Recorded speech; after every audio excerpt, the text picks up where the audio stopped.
Degree in biology. I actually studied science growing up. And I'll tell you one thing that I miss about science is I miss people who are in science looking at you and saying, we don't know. Wouldn't it have been really refreshing in the early stages of this to have somebody say, we don't know.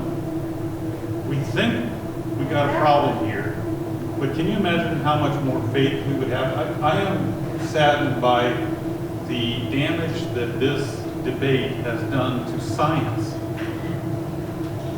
Not just to us politically, but what it's done to science. Because scientists don't have the guts to say, we don't know. We can't tell you right now because we have no answers.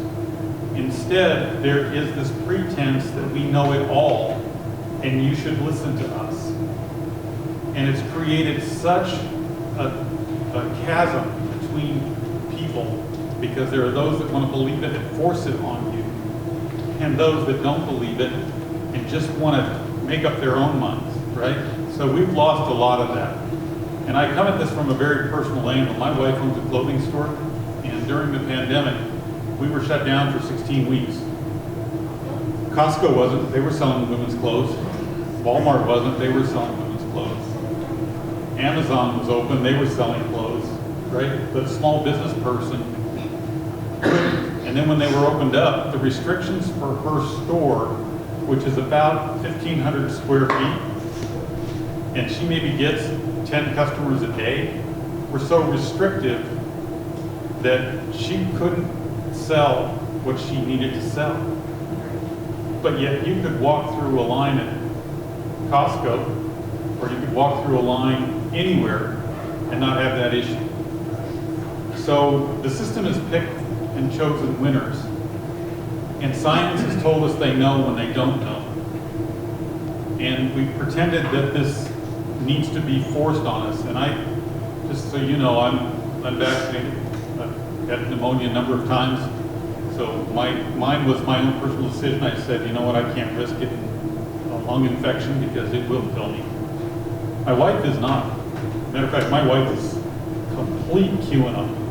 For anybody who knows my wife, you will know that she is off the deep end.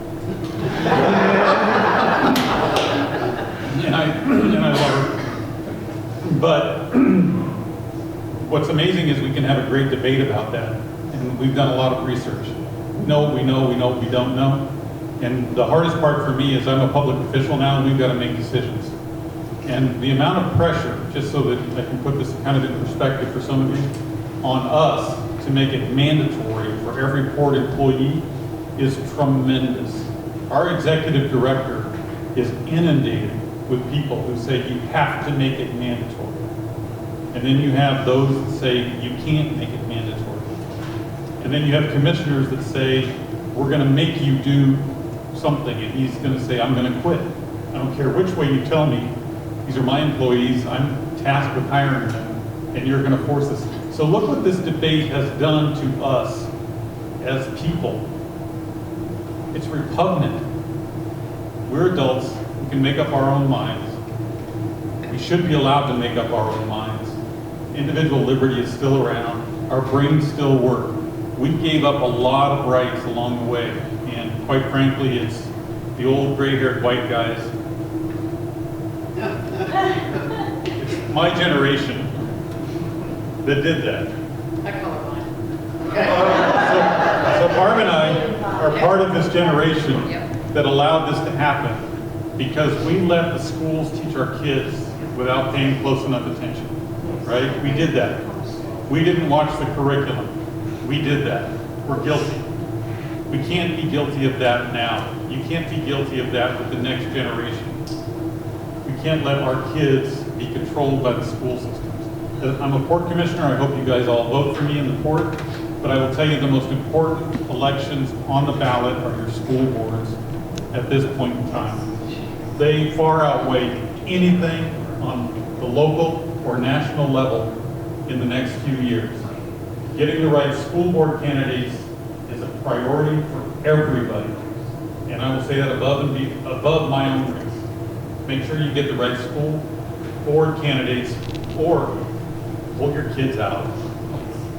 We just can't afford to let our kids become wards of the state. And that's really what we've left them to do. So anyway, I'm your port commissioner, and that's what I think. And the store is called Statement Apparel. If you haven't done your Christmas shopping yet, it's in Berkeley Village. Gift cards are available.